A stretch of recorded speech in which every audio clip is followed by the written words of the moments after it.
Enterprise Zone Executive Subcommittee here at the Luttrell Room on Thursday, the 18th of September.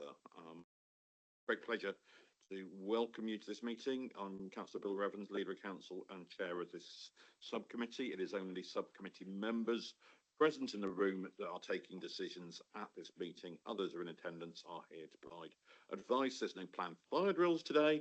In the event of a fire alarm, please follow the exit signs and congregate in the car park.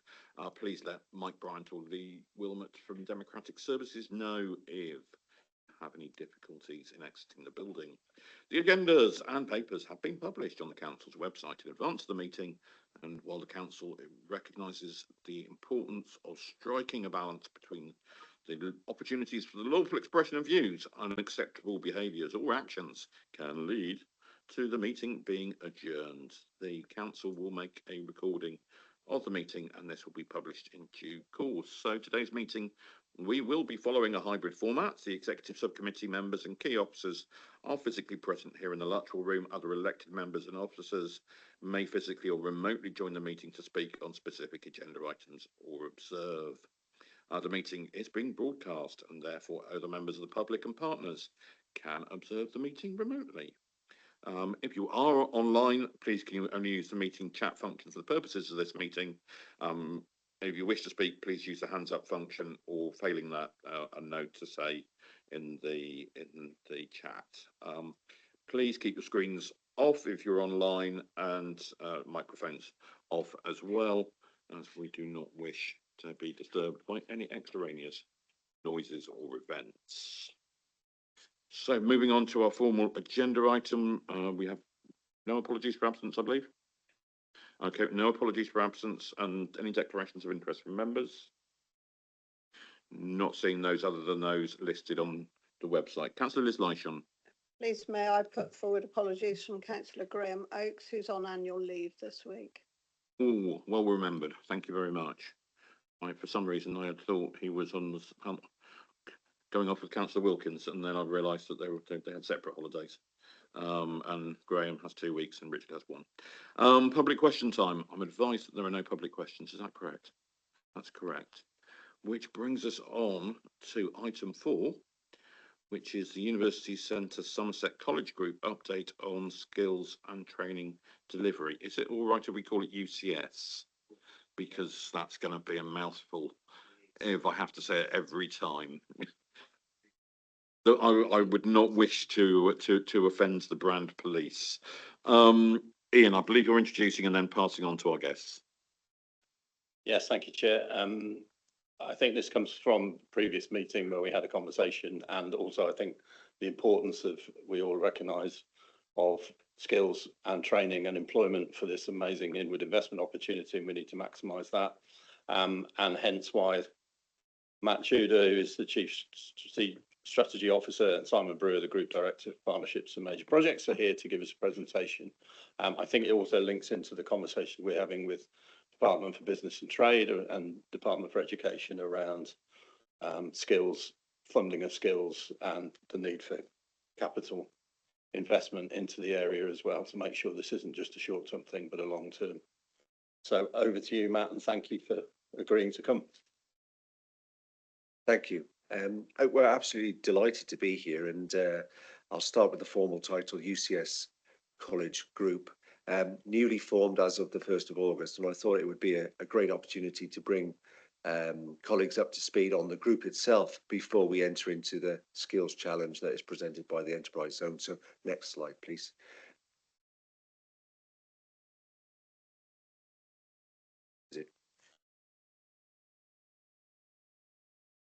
I'll keep talking. Right, brilliant, thank you. So we are the UK's newest and most ambitious college group.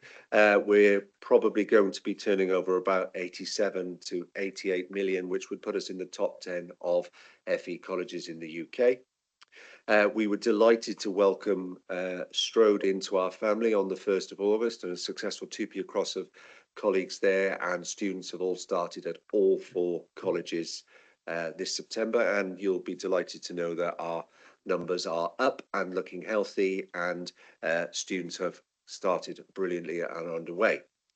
We have 1,500 staff approximately 5,716 to 18-year-olds, or we are exceeding those expectations, and looks like recruitment is up on all 4 of our colleges this year, which is brilliant news. 1,300 HE students studying at the University Centre Somerset, 10,000 adults studying. Some of those will be distance learning, some of those will be local, and we continue to develop our provision to support adults reskilling and upskilling. And significantly, the largest apprenticeship provider of any FE college in England, with over 3,000 apprentices at any one time. What that means is we have apprentices today in Hull working for the Environment Agency in a river as a result of flooding. You know, we've got a range of provision that is second to none, but they will identify as a UCS college student.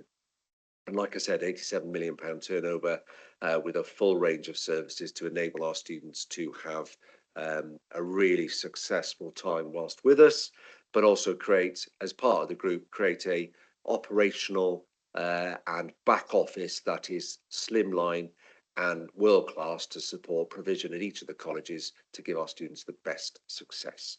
Next slide, please. So just to show you the family there, we have each of our colleges now called colleges. The old BTC had 1 college, 3 campuses. The new group has 4 college, 1 group.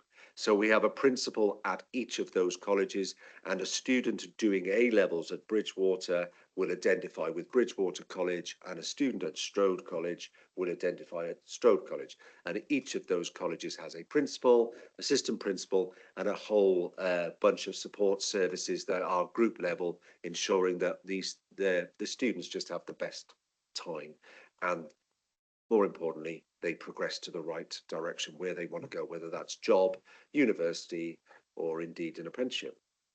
2 other aspects of the group is the University Centre Somerset, and I'm delighted to say we're underway with our own awarding powers.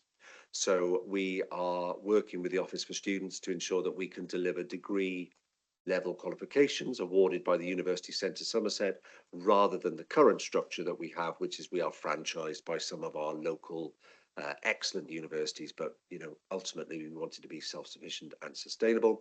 And we also have UCS College Group Corporate Services, which is the home to some of our services to support the organisation, our catering, our ground staff, etc. So next slide, please.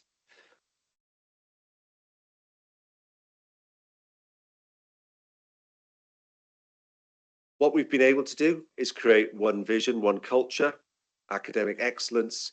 There is an unfortunate trend of low GCSE attainment in maths and English coming out of Somerset. Our job is to enable that to be transformational when they reach us, so they can progress to level 3s. We want more students doing level 3, T levels, A levels, progressing to university and progressing into jobs. We want to make sure that we have a provision at all 4 of our colleges that support all of our young people, whether you're coming in with special educational needs or indeed you're coming in to do a degree in nursing. You know, we need to ensure that there is a individualized approach, and we are already seeing the benefits of the 4 colleges, and we are stronger together. The entire senior team are over at Strode tomorrow just to see the change, the transformation, and you know, we are delighted that they are part of our new group. Next slide, please. So moving on to the Gravity Enterprise Zone, and I call it a generational opportunity because it absolutely is. And remember, this is in the backdrop of the former BTC and now UCSCG having 15 years experience with Hinkley Point. And again, another transformational opportunity. So we were delighted to be part of both the Skills Charter and the Business Charter that was set out in the original LDO going back a while. And more importantly, it fits in with our values, which is it's a community first approach to maximise the benefits for local people. So I keep banging on about it, and Kinga and Ian will have heard this, and Paul many times. There's somebody in year 7 today who could be working on that facility as a high level degree with no debt and contributing to society. So how do we make that happen? And we do that by having a local approach, a community first approach. We've been working with Agritas since they were Apollo, Project Apollo with JLR. Thankfully, they've moved across and haven't got cyber challenges that JLR have. But we are able to say that we are the skills provider of choice for Agritas, and we continue to meet with them, work with them regularly. And we're delighted actually on Friday to go to their R&D facility in Oxford to see some really cutting edge electrochemistry, battery technology. So that can put into context what we're trying to achieve down here. And the main drive of our partnership, which I'd say is between the council, ourselves and Agritas, is for that long-term sustainable employment, retraining, upskilling, and looking to possibly land Somerset as the centre of excellence for battery technology and electrification, whatever that looks like in the future. If we move to steady state, additional manufacturers or whatever it is, and a strong supply chain, we would want to provide the skills, much like we do in nuclear, right through to the big OEMs and the supply chain. Next slide, please. But you would not be surprised for me to say it's urgent. We're not far away from, those of you who drove past or been on site recently will see a very big facility going up. The timeline that's set by Agritas, more importantly by their client who's going to receive the project, isn't changing. The challenge is increasing. We struggle in further education with funding and finance, much like the council does. We're in an austere time, and the way we're funded is by an individual sitting on a seat and conducting learning. Now, we're a long way away from that, but we've got a significant amount of activity to be done to create curriculum in a nascent industry. There is no curriculum on the shelf. There is no experience. This is not A-level psychology, something that you can pick up and deliver because you've got the history there. This is brand new, once in a generation, start from scratch. So we're working at cost and at risk at the moment to mobilize a workforce, develop the curriculum, and we will need to go really fast in 26 and 27. And I was just describing to Ian how I sit bolt upright at 3:30 in the morning and think, my gosh, this is a big challenge, because we're looking at several thousand people going through our training centre in the next 24 months. In order to deliver this for Unit 1, it needs to be successful and I guess provide a business case for Units 2 and 3. So skills and workforce are critical. I think more importantly for me on anything to do with workforce, it's how we engage with our local community, how we engage with our adults, how we reskill, upskill, how we engage with school leavers, college and university. And I would say in this environment, it's how we engage with our existing businesses so they don't feel like they are losing out to another major project and we can backfill and or create a surplus of skilled people in the sector. The other thing that we are facing and continue to be challenged by is that this technology is not something that's there. There is no production line. There is no existing facility. So we are looking at simulation. We're looking at AR and VR. We're looking at immersive technology. And again, there's a significant cost to that because we don't have, like they do in Sunderland with the Nissan plant, an opportunity to go and jump on the line and train. We don't have that at the moment. We don't even have a building. So there's a lot of upfront investment to understand that technology. Next slide, please, Keegan. But we haven't just been waiting for funding. We haven't just been sat there. We've done a lot to date. So we've sent a delegation with Agritas to China to see one of these facilities in practice. We've attended national sector events. We've attended the UK Battery Innovation Centre in Warwick. We've created relationships with New College Durham, University College Birmingham and others. And continuous collaboration with the council and the ESG group is leading work streams where we're working ahead of demand to ensure that we've got the right provision. We've joined the Electrification Skills Network funded by the Faraday Fund, which has now been renamed as the Battery Challenge. If there's an opportunity to lobby there, the majority of the funding is going on R&D. We don't seem to have convinced them that this is also a skills challenge as much as it is an R&D challenge. And we're working really closely with the University of Bristol in that level 7, level 8 space of design, curriculum and research.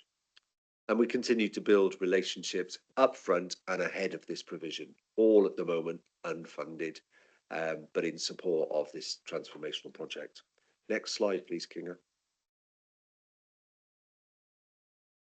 So this is the job ahead of us. And if I repeat myself just once to say, no curriculum exists, no provision exists, no textbook, it's not there. You know, if you think about your textbooks for history, Bill, back in the day, they would be history, wouldn't they? They'd be there. There is no history in battery manufacturing. You'd be surprised how often history textbooks change, but carry There on. you go. Okay, yeah. So we are working on a skills bootcamp approach. So every single employee will go through some provision, whether HR, logistics, or battery technology individuals. Because if you're working in a battery industry, you need to know what industry you're working in. We're training the trainers. They will find the master trainers, and goodness knows what salaries those trainers will be at, because again, in a nascent industry, the trainers are very hard to find. But a good technician or a good engineer in this environment doesn't necessarily make a great trainer. So we're going to wrap around the educational background, the teaching, learning, assessment, and support them there. You'll be pleased to know we're pushing really hard with 16 to 18 provision. This is not a site that will be ready for 16-year-olds until probably 28, 29, but we are pushing the likes of sponsored T levels, where students will come in with good maths, good chemistry, and will develop their skills with us, so they're ready as future employees. We are getting very close to the first 6 apprentices being agreed to start with us in September 26, which is brilliant. Shows that Agritas has a commitment to young people going forward.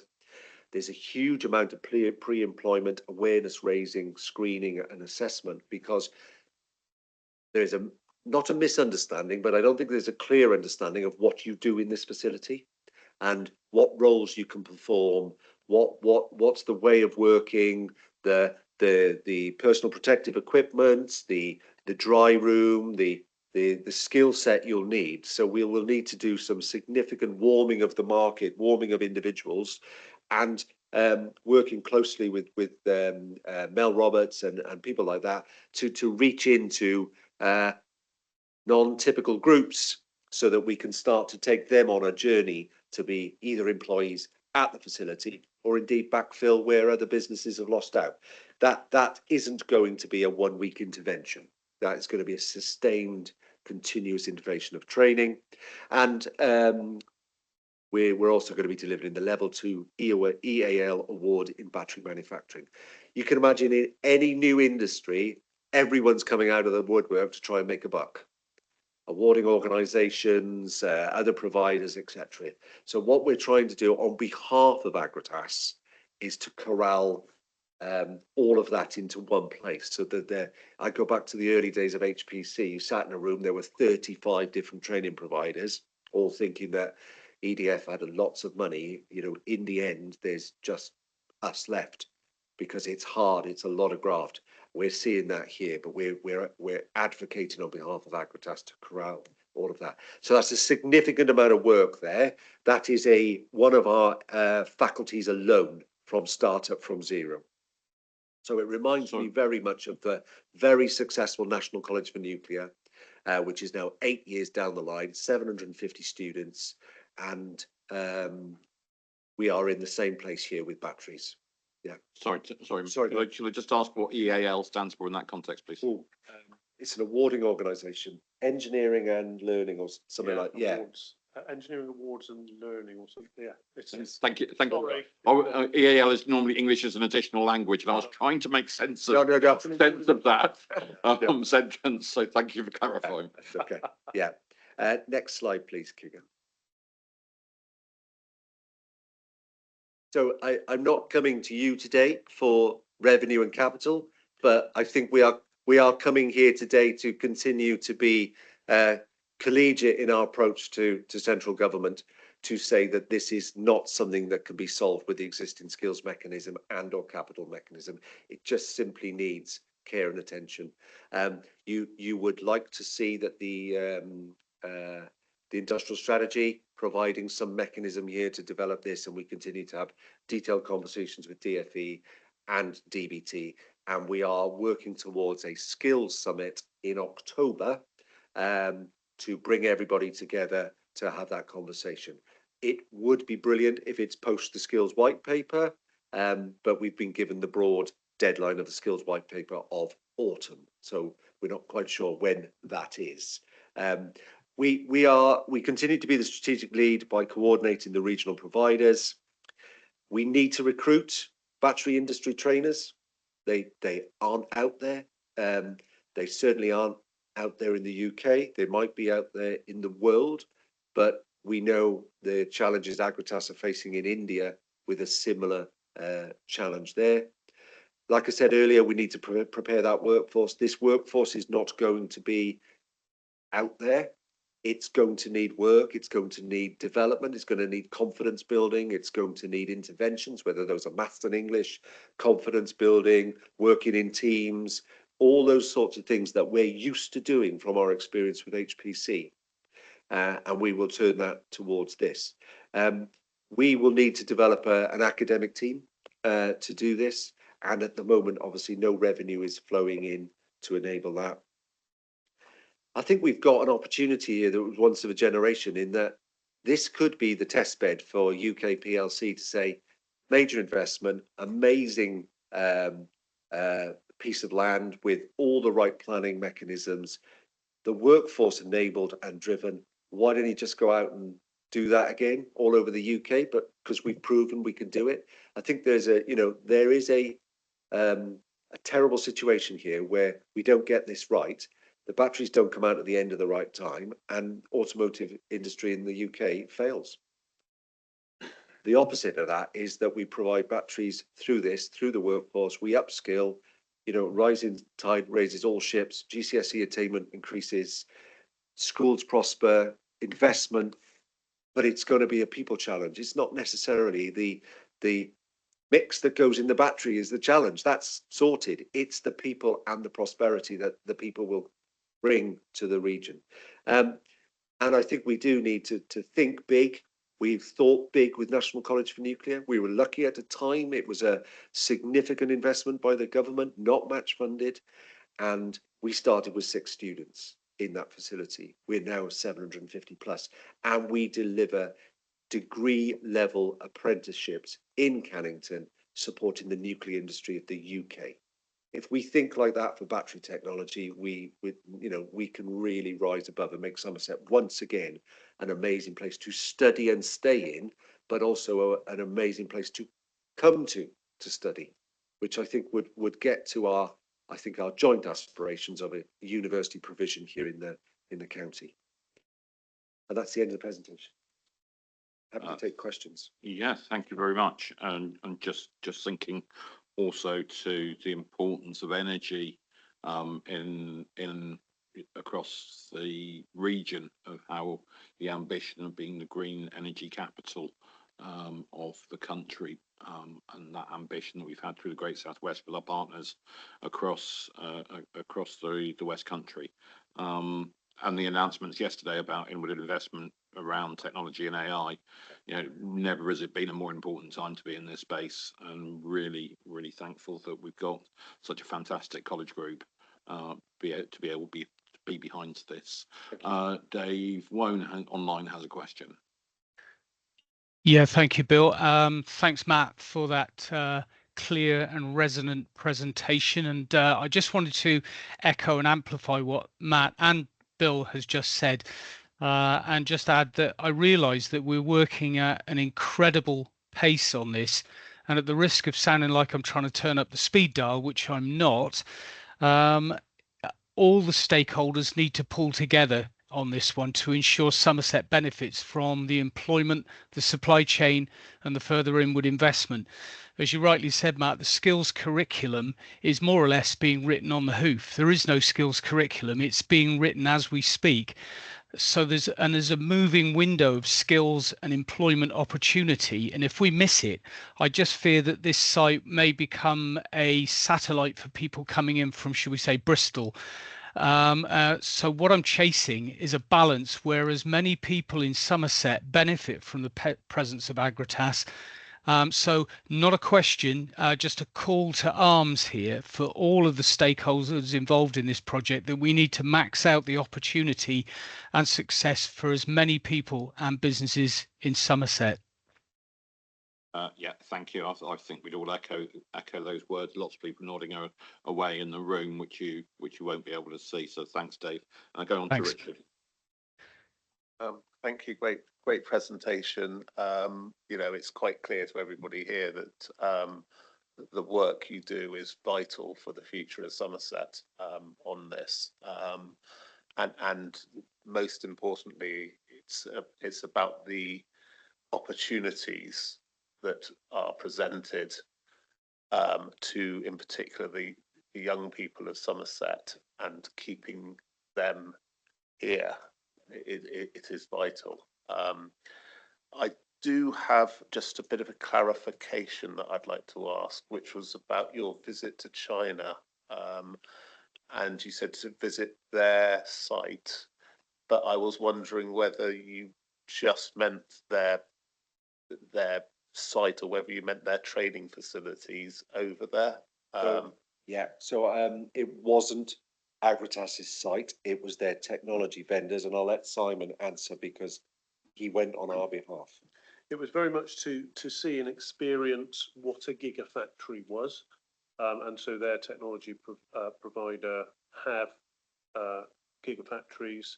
They, Agratas, were going out to speak directly to their negotiate with their technology provider. So we rode off the back of that visit. So it was just more a matter of convenience as to why it was at China. We didn't see their training facilities. We talked about training, but we didn't see what their training facilities were. And in the conversations, very, very different environment for training in China, as you can imagine, not really transferable over into the UK. So this is once again why we've come back and said it's starting from scratch and layering on top of some previous government investment around the country that was made in preparation for industrialized battery manufacture, but without any client anywhere. So what was done is of limited value. Now we have a client on our doorstep. Okay, thank you, Simon. And Liz?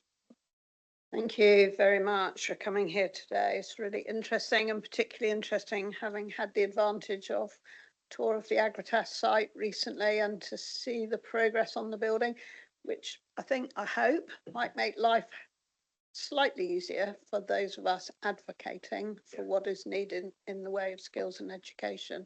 Once you actually see a building going up, it feels a lot more real, and the scale of it is impressive and immense. And also, having had the opportunity of a tour of the college for nuclear, so that kind of gives me an idea of the scale that we're looking at here for Somerset and the massive importance for us. I just wanted to ask you about accreditation of courses and how long that takes. Is that something where you would expect to have to take some years getting accredited, or can it move quicker than that? Well, that is a great question, and it varies depending on the type of qualification, but we can get accredited quite quickly for some of the bespoke and short stuff we need to get going with the workforce. If they gave us a call to arms for a degree apprenticeship, then you are talking 12, 18 months, but most stuff can be done within 3 to 6 months. And we do have the ability to mix and match modules and things like that. So it's not on the top of our risk register, accreditation of courses. Could I just come back about physical space that UCS has available, or are you looking at needing additional physical space for what you need to do so as quickly as that? So two answers to that. The first answer is we would need a new big physical space for the long-term provision of a consistent flow of students. Would you believe it? Monday afternoon, we were walking around looking to see where we could put porta cabins. Because we've done brilliantly with our recruitment of students, which means we've got less space. We are gearing up for an April start of that ramp up of a workforce to hit late 26, early 27.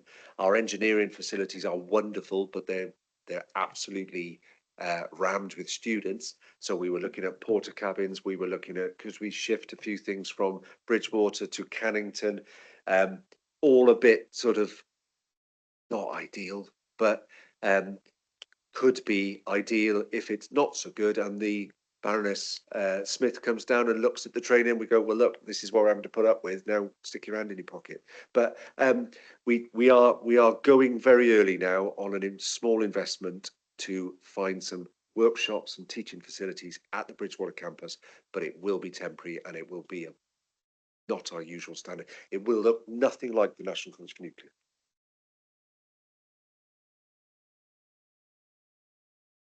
Okay. Seeing any other comments or questions from colleagues, and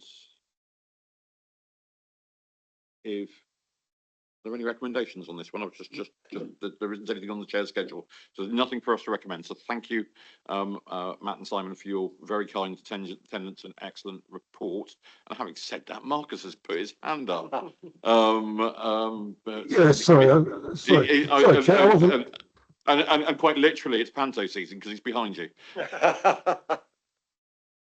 Thank you, Chair. Go ahead, Sorry Marcus. about that. It was. I didn't know whether, I'm not a member of the committee. Didn't know whether I should ask a question or shouldn't, and it probably isn't quite relevant. But one of the comments made was about the the poor maths and English attainment coming out of Somerset schools, and I wonder, is that across the country? Is it a specific problem? Is it something that you can help address? Because obviously you don't want to be dealing with people taking retakes, and that's the only way they can get in a course. And obviously, and I'm finding it personally quite shocking speaking to youngsters how many haven't passed maths and English. Yeah, also their IT skills seem to be slightly lacking, but that's not what you talked about. That's just me, mentioning it. But I wonder, can you just expand on that issue, because it is quite a major issue. Yes, I'd be very happy to. Last year, the former BTC had just over 4,000 16 to 18-year-olds on roll studying various programs. There were 2,100 resits for either maths and English or maths and English. Our success rates in maths and English are above the sector norms, but only in the 30% for a retake. So we are seeing an increasing number of students coming to us that are not eligible for a level 3, so an A level, a T level, or BTEC. And unfortunately now starting to see a trend of those not eligible for a level 2. So we are seeing an increased number of level 1s. We get 30 hours per maths and 30 hours per English to readdress the 11 years that they've been taught maths and English. It is my dad would describe as a hide into nothing. It's very difficult. And if you think about when you sit a maths and English GCSE, you sit it in May, possibly June. And those of us who worked in education will know a degradation of learning continues from there. So if you got a 3 in May or June, by the time you come to us, you are possibly a 2, if not a 1 in the new gradings. So we just kicked it off actually, Marcus, with our board and our connections into school to see if we can take some of our maths and English skills and work with the schools to develop them. A bit of context, we have half the number of 16 to 18-year-olds that Exeter College have, but they have the same number of resits that we do. So that describes to me a more affluent middle class cohort of students that parents have got them through their GCSEs, whereas maybe where we are isn't as good. It's absolutely critical. Maths and English, get those. We can do the rest. We can make you an engineer. We can make you a nurse. We can, but we've got to get the maths and English. So I think schools are challenged by this. What we miss now as well, and going back and showing my age, is that we used to have 600, 700, maybe 800 14 to 16-year-olds coming to us on vocational GCSEs or vocational programs no longer exists. So the teaching to the middle of the GCSE group is not helping. They're going to need maths and English to go on to the Gigafactory. They're going to need maths and English to go into work. So it is a critical challenge for us, and we continue to face this. We closed the college. Everything is closed. Everybody from the finance team to the MIS team to the marketing team are invigilating on those days because the volume has increased so much. So I haven't got the answer, but it remains a big challenge for all of us. And if we can do anything to support the schools, it would be increased attainment in maths and English. Thank you. And just starting to move into that sort of wider issues of attainment across the county, which the Education for Life strategy was designed to meet that challenge. Very aware also that we've got cohorts who've been through those years of COVID coming through into our exam performance, but when you compare to other areas, there does seem to be a significant difference between our outcomes, and which is where we got to work with our somewhat patchwork quilt of education providers in secondary, particularly, to be able to address those outcomes. And we've inspired Dave Bone to come back. Hi, Dave. Hi, thanks again, Bill. I've just written something in the chat box, and I thought I'd just read it out. Basically, the issue of GCSE retakes isn't confined to Bridgewater and Taunton. I'm aware of similar issues that they have at Yeovil and at other colleges as well. And it all feels like the FE sector is having to pick up the pieces of what feels like a national curriculum that isn't really fit for purpose. The colleges need to be focusing on equipping students for careers and the world of work. And before they do that, they're, as Matt said, and I've highlighted at Yeovil, they're having to fix things for the students to enable them then to do the piece of work that takes them into the world of work. And I think it's about time maybe some attention was focused on the national curriculum to try and improve the way it's delivered in schools to try and resolve that issue. Dave, let me at them. Yeah, absolutely. That was the increasing frustration I found as working professionally. I saw the huge benefit of engaging young people in those vocational curriculums at 14, 15, 16, and how that acted as a motivator to improve some of those key skills in maths and English, because the schools could then focus on those. What we now have, unfortunately, is an inappropriate curriculum from too many students. Make me the education czar for the country, and I'll fix it. Unfortunately, I don't believe that position's available currently. We can sort that. Yeah. You and me both, Bill. Thank you. Anyway, Matt, Simon, thank you so much for your presentation and for all you're doing to help deliver this really exciting project for Somerset. We appreciate the pressures that we're under, but also we've got every faith in the outcomes that will come from working with excellent partners like yourselves. And just one ask from us would be to just keep coming back and updating on where you are, and please do ask for help if you can need it. It may not be monetary, but if there's anything that we could do via our members of parliament, via our lobbying interests and partners across the region, would be very happy to assist. Thank you. We appreciate it. We're super connected into the council, and we continue to work together. We're not going to solve this on our own. We realise that, but we are going to solve it as a county. We go, and I don't know whether you can see the screen behind you, but I've seen thumbs up and applause and all sorts on the emojis there. So thank you so much. Okay. We move on to item 5, which is the Enterprise Zone Delivery Progress Report. Councillor Mike Rigby, just to say a few words to introduce. Thank you very much, Chair. Yeah, really pleased to present this report today on progress with delivery. Lots going on site at the moment, which was really good for many of us to see a couple of weeks ago when we visited. It kind of reminds me a little bit of the 7 steps of climate denial. So there's a small group of vocal people online who said, well, it'll never get permitted. It's been permitted. It'll never get funded. It's been funded. It'll never get built. It's being built. And I love just being able to push back against all of that negativity from a small group of people online, and what we see here and on site is demonstration of that progress. There are continuing negotiations underway between the Department for Business and Trade, Agritas and the Council about government funding, and we're expecting some more correspondence from government in the very near future. There are 17,000, we think, piles having been installed on site.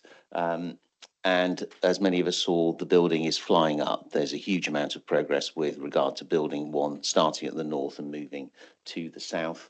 Steelwork is making really good progress. I'm also pleased that we've been able to approve the first employment and skills plan as well as part of the work that we are responsible for. I will leave it at that and pass over to Ian and Kinga for more details. Thank you, Councillor Rigby. I just wanted to embellish what was in the report and presume that you've read it, so I won't take you through it line by line, but some amazing progress that's going on. I wanted to just look through the actions from the previous minutes, go through planning, site progress, all the things we've been talking about. So this was what we originally had from the last meeting. So clearly we've had a great presentation from the college, which is now the UCS group.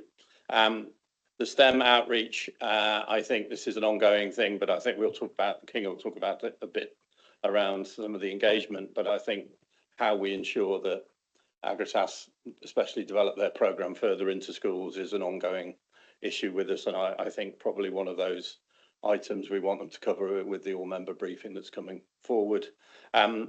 We had conversations about the 37 Club, and there's a planning delay on that, which I'll talk to you about in a moment.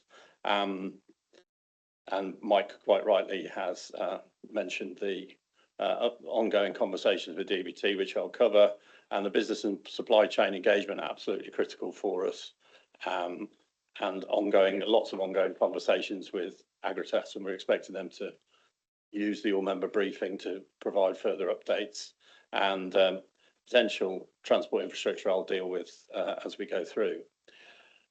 So I always try and use this slide so that we get a remembrance of the site. I'm sure you will all be aware of where all of these different things are, but it's just useful to have that context. And you can see the Agritas building 1 that is going up in the middle of the screen to the left. So it gives you the scale of everything of what is actually going on site when we look at some of the site progress photos, but also the wider development opportunities for the complete Gravity Enterprise Zone site. Planning updates. So as we've talked about, early works are underway, and some was recently completed. So as Councillor Rigby said, the site offices and the welfare facilities are on site. National Grid also creating their welfare facilities and compound, and equally Wessex Water trying to secure the water supply for the factory, for the gigafactory, and the discharge infrastructure all coming onto site through early works, and the new gas main as well, early works going on with that.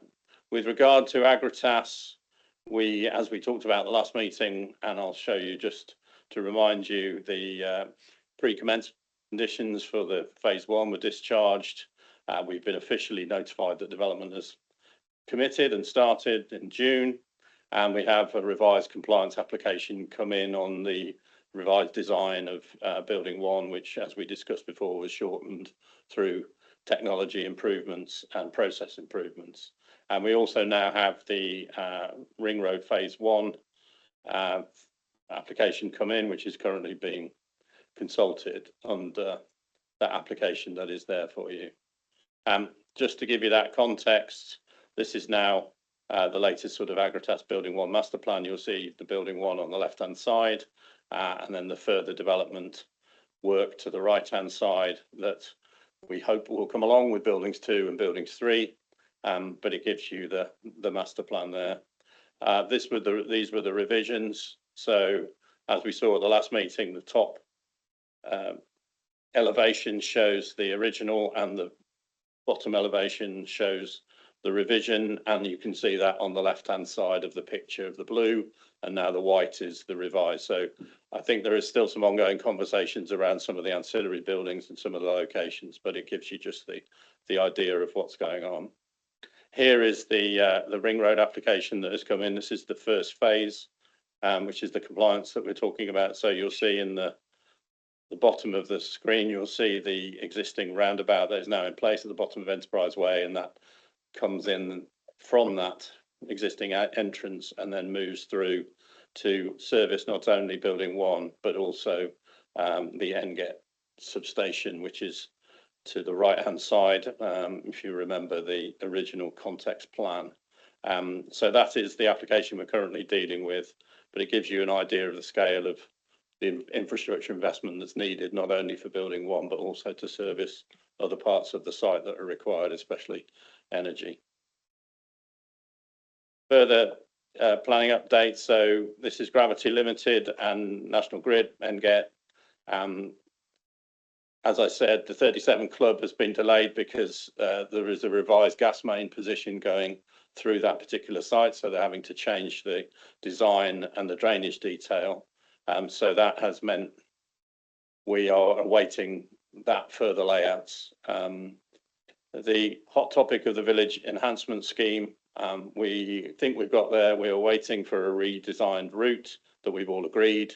I had a meeting with This is Gravity Limited last week where they assured me that they had a programme and the funding was in place, and it is going to happen, all of which I've asked for details from to give not only you but the local community forum reassurance that this is actually going to happen, because this has been waited for quite some time. So hopefully that will all get underway. They told us at the community forum November, so I'm trying to hold them to that, but I'm awaiting on the programme. And discussions pre-apps still underway regarding the substation for NGET and their work, which should hopefully an application should be coming in shortly. And we have had pre-app conversations with This is Gravity Limited about the ongoing development inquiries. And as we have seen over the last couple of days, major investments in data centres being announced, or the funding for data centres. So whether that comes to this site and AI growth zones, we will wait and see. But we know we've had a lot of inquiries around and in Horsey levels as well. So just obviously to help with some nice pictures, here's some good site progress updates. So top left is April 24, which you'll have seen, and then top right June, where the flat site even more prepared, and then below in July the frame started to go up. And those of you that have been on site and those of you who've seen it from the road, you can start to see the immense scale of it all. And this gives you further site progress updates to show you the scale. As I understand from a couple of weeks ago, they're only a week behind in terms of erecting the steel frame, and that is mainly due to wind, because as you can see on those photos, the size of the cranes is pretty tall, and there aren't any high mountains in between the Bristol Channel and the site, so that tends to mean that they have to be very careful when it comes to lifting the steel and the levels of wind. And then just some more from that site visit of closer to the steel frame. It is quite incredible when you stand there and see the scale of it and actually think, I doubt whether there's probably a fifth of the frame's gone up so far, maybe a bit more. It's staggeringly huge, really. Just to give you some further updates, and clearly one of the ones that we are, as Councillor Rigby said, funding is a critical issue for us. We have seen from the Department of Business and Trade a revised offer letter to the council, which outlines the capital and revenue support, which is in line with what we requested. The capital support focuses on the investment plan local priorities, one of which includes the skills, any permanent skills training centre conversations we've been having, and also revenue support to provide programme and project support to the council. We understand from DBT that their agreement is close with DBT and Agritas for their financial conversations, and we are relying on that to happen before we see any final draft of a grant offer to ourselves. And Councillor Lation, I will always put this bullet point in for you. It still is the case that everything we're doing is remaining, that we will not enter into anything that has a future commitment placed upon the council's revenue budgets. And that's what's going on continually. And I am continually in my conversations reminded of, in my head, of what you've said to me. So that is very much a priority. As you'll have seen in the risk management report, we've updated that in the delivery report. We've updated the risk management system to be in line with the council's revised framework. I really am happy with what that is. Clearly, somebody like me as a programme director, I don't like green, I like red, and I like amber. And a lot of people will like green to say that everything's going, but red says everything's good for me, because we've created to make sure we've got the mitigations in place, but we're also managing that risk, and we've created a risk that then allows us to manage and see what is actually happening and challenge, which is the role I think we've got to have. I love the fact that green for me goes to green 6 months after it's happened and everybody's happy with it. But I noticed that that's not something that a lot of people agree with, but that's just, I think, the great way of managing risk. One of the critical issues for us is the workforce accommodation strategy. Especially, we started lots of conversations with Sir Robert McAlpine from construction, because obviously the integration with what's going on at Hinckley. How do we ensure that we have a workforce that is coming to site, that can get to site, that can be accommodated, doesn't cause us any problems? Major issues that we are discussing with SRM and Agritas around how is that all planning out, and that's across the whole council, from homelessness to transport issues and tourism, etc. So very much pushing hard from a council perspective to make sure they understand the implications of that and what is needed to happen. National highways, so the motorway junction conversations are ongoing. There's been some transport modelling that's gone on. We are fully in those conversations. And recently the scheme was indicated in the UK infrastructure strategy as a major infrastructure investment. So that's all positive. The critical bit again for us is, what does that mean in terms of the local highway network, and how do we make sure junction 22A and junction 23 all work together and don't create a problem? King is just going to take you through the latest STEM events and skills plan.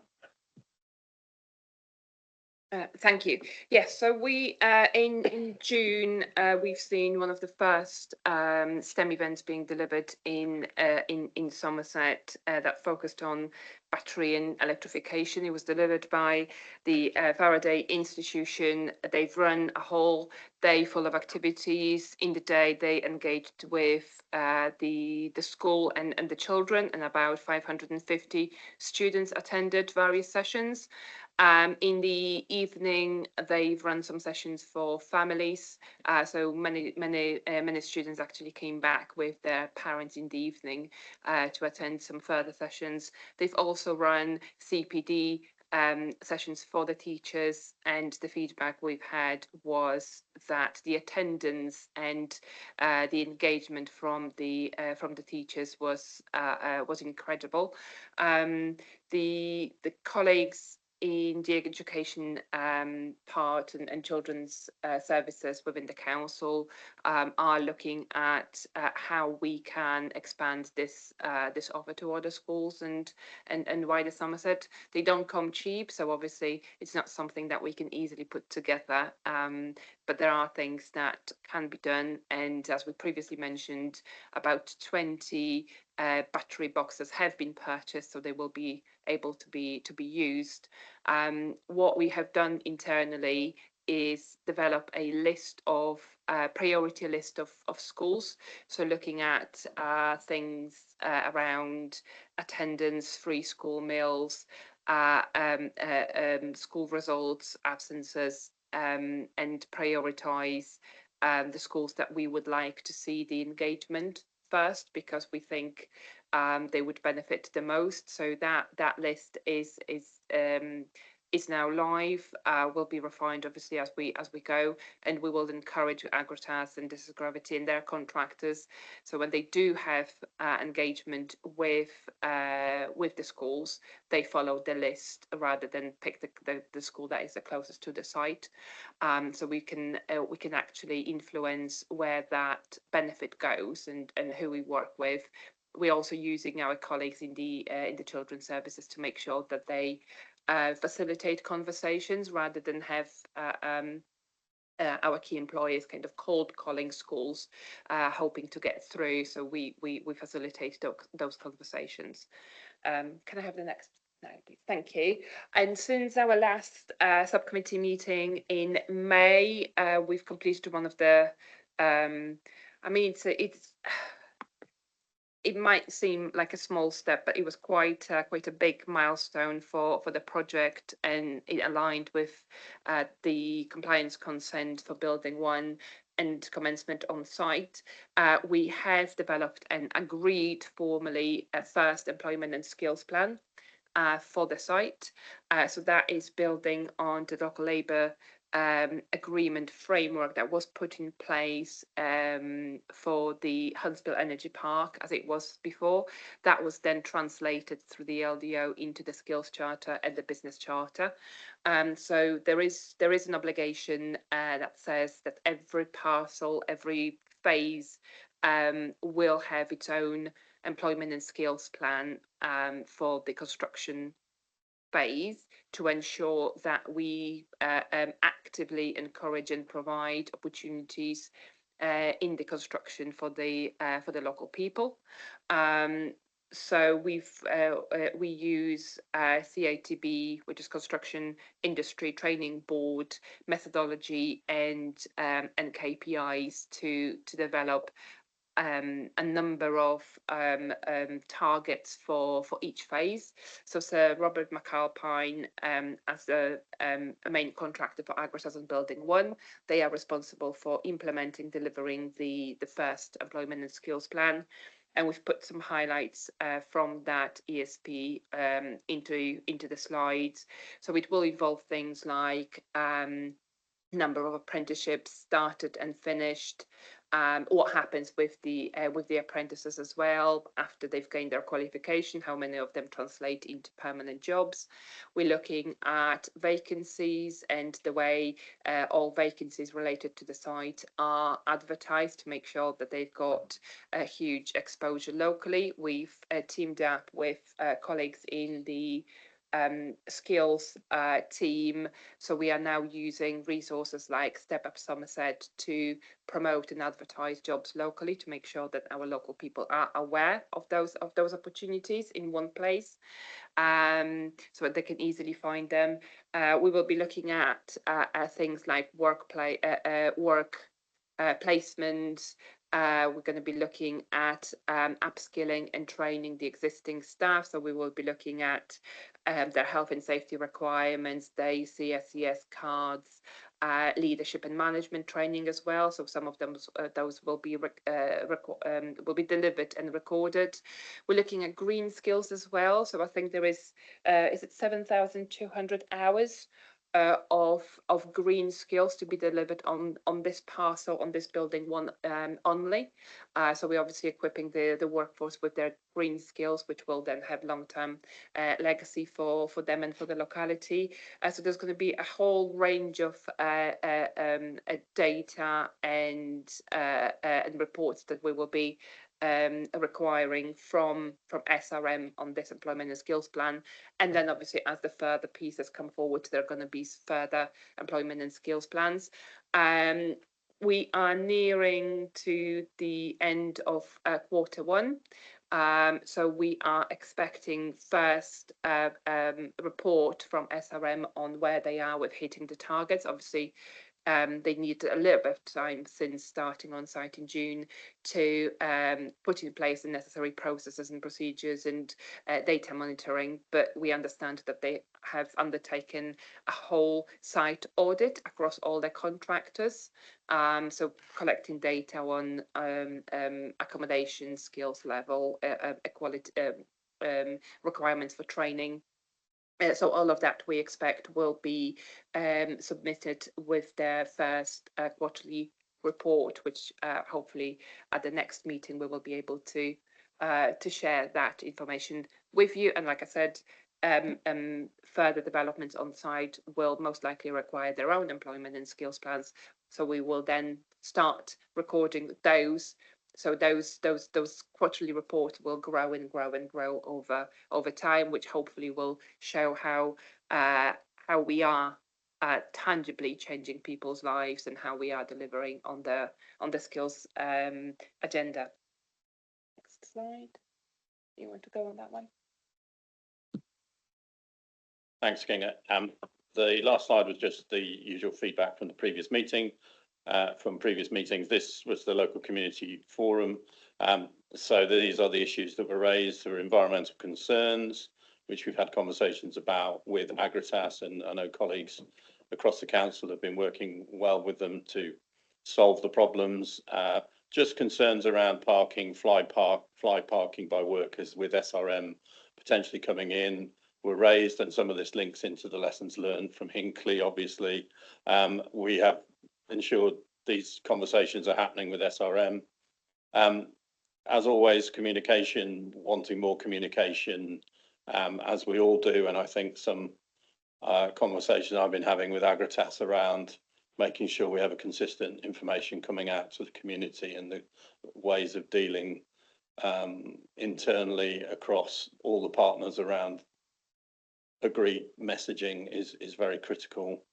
Timeline transparency, I think councillors, the chair especially, and others have mentioned around construction dates and contracts and making sure all of these things actually do happen. Doubts were being expressed at the time, but now you can see, I think, being a week behind on the steelwork going up, it's amazing how quickly these things happen. And the cladding is going on, so you'll suddenly start seeing a building that looks like a building. So community facilities, lots of questions, and we still have the conversations about football pitches replacements and other issues, and obviously the 37 club, and those are ongoing discussions, as we've said already. I know there are conversations going on with NGET as well around the potential funding for community benefits, as well as community benefits from Agritas through the 106 agreement.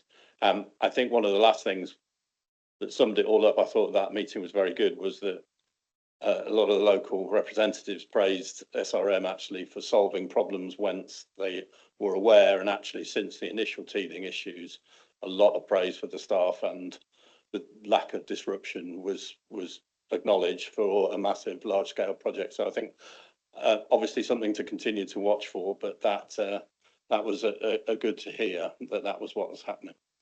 So that's enough of the presentation. Happy for questions and thoughts. Questions and thoughts. Initially, thank you so much, Ian and Kinga and all your teams for helping to deliver what is a huge project, but with a minimal impact on the community from the community forum expression, and that's exactly what we were particularly looking for, and very interested to understand the lessons learned from fly parking around Hinckley. I'm sure. Oh, Councillor Slocum's already got a hand up, so I should probably say this. I probably won't say it first then. Liz. Thank you. Thank you very much. Really comprehensive update. I just wondered, this will come under Paul Hickson, whether the work on skills and employment is tying up with the work that Mel Roberts is doing with the government's instruction to get Britain working. That's my first question. I've got a couple of others, please. I just answer that one specifically. Absolutely, Mel and her team are very much integrated into the project, and we will want to make sure that our kind of overarching objectives from Get Britain Working play into here, of course, as well, and our wider kind of skills ambition. So the piece about STEM is very relevant there, isn't it? Both in terms of the skills, but also in raising aspiration, which is one of our obviously key themes in you know, harking back to the point about maths and English attainment, for instance. So in terms of approach, yes, and in terms of practicalities, Mel and her team are very much embedded in the work, but it's spot on point. Thank you. And then I just wanted to make the point, is travel to site part of that workforce audit? Yeah. Yes. Easy answer, yes, absolutely critical. And then I just want to say, I find Ian's approach to risk really interesting, and it just made me think you don't get innovation without risk generally. I can't think of any way that you innovate at scale without first taking risk, but it's actually how you manage that risk that really matters. So thank you for that, and thank you for your assurance that you understand that we can't take any more pressure on our revenue budget. Thank you. Thank you. Not seeing anything else in the room, so I'll move to Dave Wone online. Thank you, Bill. Thank you, Ian and Kinga, for the comprehensive update on progress. I'm really pleased to see that the project is gathering pace and the momentum is really starting to move on this, and there's been some significant progress to date. But I'm continuing to hear conflicting rhetoric regarding the reconnection of the rail link for freight purposes. This was envisaged early on in the project, and the chaos and the carnage on the M5 at Bridgewater continues, and that rail link, I feel, would help mitigate the M5 issues when the project comes to fruition at Agratas.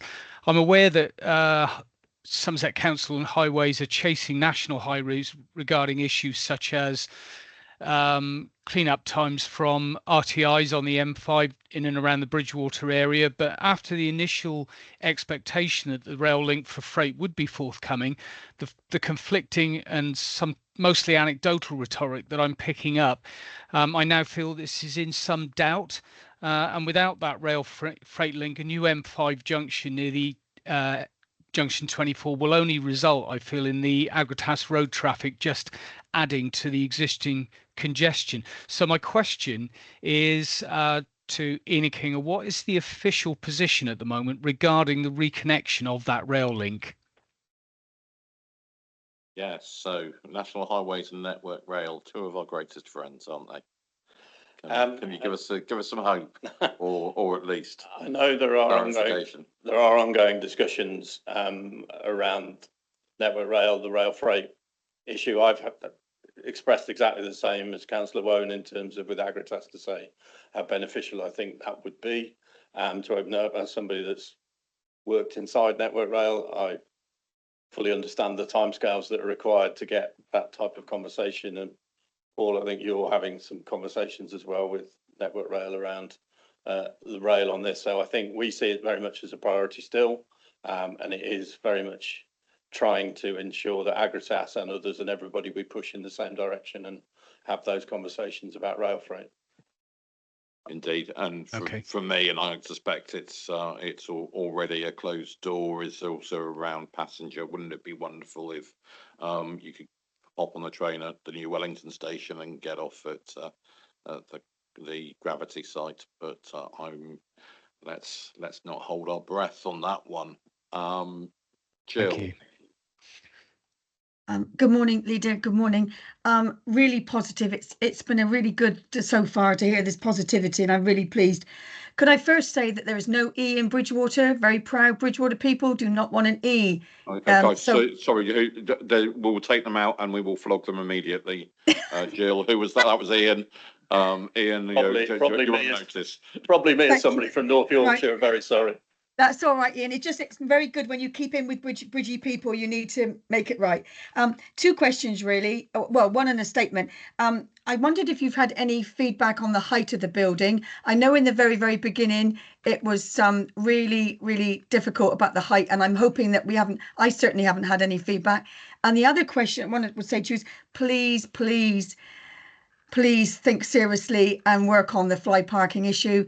We're 10 years down the line, and I live the nearest, and well, apart from the Cannington councillors, of course, but fly parking is a major issue. And where the dear workforce that are located, sometimes it's not their fault where they're trying to park, because they're living somewhere where there isn't any parking, so it becomes an ongoing problem. But please take this seriously, because it can be so frustrating for everyone. And it's really good to see Ian and especially Kinga really working hard on this. And thank you so much for still being with it. And wonder you could answer those little points, please. Thanks, Jill. And yeah, I mean, I very much echo the fly parking point. You'd have thought if there was a park and ride, people might use it, as it would be more convenient than clogging up the residential streets near the various bus stops on the route. But we remain optimistic that EDF will find a way of resolving this, don't we? Ian. Yeah, just on the height issue. So the height, as you see the building construction, that is the highest point of the building. They're constructing at the moment, and it will only go down from there. That is, interestingly, in process terms, they use gravity to mix the chemicals, which the irony of that won't be lost on people, that it starts at that end and then mixes and uses gravity to flow through the building. So that height you can see on the pictures, or if you drive by, that's the maximum height, and that's all in line with the planning, early works consents, and the compliance application that's in at the moment. In terms of the parking issues, I think we have deliberately, in our kick-off workforce accommodation strategy with Agritas, Sir Robert McAlpine and their consultants, included some of the team from Hinckley, so that we have a reality position in that we have also said to them, we need to direct your workforce accommodation, your workforce transport away from the existing hotspots of all the issues, and also deal with this, how we're going to deal with it. So even to the point of saying, don't discard rail, you may just immediately discard rail and say, well, actually, could a shuttle work from Highbridge or wherever, rather than, and so prompting back into them to realise that this isn't just a normal standard construction site issue, because we have the integration of the tourism industry, Hinckley, as well as their construction ongoing, and it obviously leads into then the operating of the factory, not just the construction, as to how does this all work. So we are very mindful of the existing situation and the conversations that have gone on, and we are forcing these issues through to make sure they deal with them. Thank you very much. That's really good news to hear that. Thank you. Thank you very much. And we're all enjoying the Starship Enterprise every time we see you. Okay, not seeing anybody else, but I will just give it a moment. No, I think we're all done. Ian and Kinga, thank you so much for all that you're doing on this project. It is so important that we land this well for our residents in Somerset. We make the most of this investment and future investments to come into the Gravity site. And we're all excited to hear the next news. I understand we do have a recommendation on here to note the progress of the programme. Is there a proposer, Richard Wilkins, and the seconder from Liz Lyshawn? Sorry, Mike, you lost. All those in favour, please. All those against, and that is clearly carried. Now, we're not on our agenda, but in front of me is 2 sets of minutes. Are we allowed to approve those minutes? Apologies, Chair. Both sets of minutes were published with the agenda. We omitted to include them on your chair's schedule. Oh, so they're missing from the chair's schedule, but they were Apologies. on the agenda. One So set is showing under the agenda item, minute item. The other set is showing under the agenda reports pack at the top of the page. okay, excellent. Just wanted to check that we could legally do it. So we have minutes from January the 15th, when Councillor Mike Rigby was in the chair. I was sent apologies, so I'm sure somebody will propose. Councillor Liz Lyshawn, seconded Councillor Richard Wilkinson in favour. Those against, that's clearly carried and duly signed. And from minutes from the 20th of May, when I was in attendance, Councillor Mike Rigby was online, and we had Richard and Liz here. So can I see proposer and seconder? All those in favour, that's clearly carried. Okay, is there any other business that we wish to transact, or I've forgotten before I close the meeting? No, fantastic. Thank you ever so much for everybody on the hard work with this. I'm really excited about how well it's going and how lightly it's sitting in the community, and the fantastic work that's going on with our partners with UCS in order to deliver that. This will be an investment for the whole of Somerset, and we look forward to it having a significant impact across the county. Thank you very much, everybody.